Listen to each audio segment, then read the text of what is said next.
Hello everyone, আর একটা new blog নিয়ে তোমাদের সামনে চলে এসেছি। মা দেখছি এই আলুগুলো পেরেছে গাছ থেকে। বলো তো এই আলুগুলোর নাম কি? এই শীতের সকালে বসে পড়েছি রোদের মধ্যে, আমি রসুন ছাড়াচ্ছি আর মা ওই আলুগুলো কাটছে। তারপর একটা ফোন চলে আসলো ডেলিভারি বয়, তো সেই পার্সেলটা আমি রিসিভ করতে গেলাম। স্নান করে খেতে বসে পড়েছি। আজকে রান্না হয়েছিল পাঠার মাংস আর মাছের ঝোল। গতদিন আগে পুজো হয়েছিল আমাদের এখানে, সেখান থেকে আর কি পাঠা বলি সেই মাংসটা দিয়েছিল, সেটাই মা রান্না করেছিল।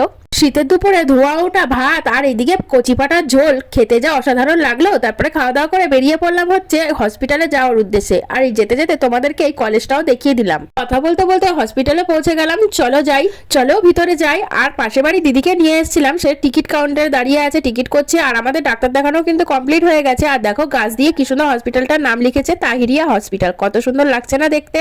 হসপিটালের সামনে এরকম শীতের গাছ দিয়ে কত সুন্দর ডেকোরেশন করা আছে। আর আমরা বাড়িতে যাওয়ার জন্য টোটোতে বসে পড়েছি। বাড়ি যাওয়ার পথে ভাবলাম একটুখানি কোনো কিছু নেওয়া যাক, তো সেই জন্য মিষ্টির দোকানে ঢুকেছিল। আজকে ভিডিওটা এইটুকুই।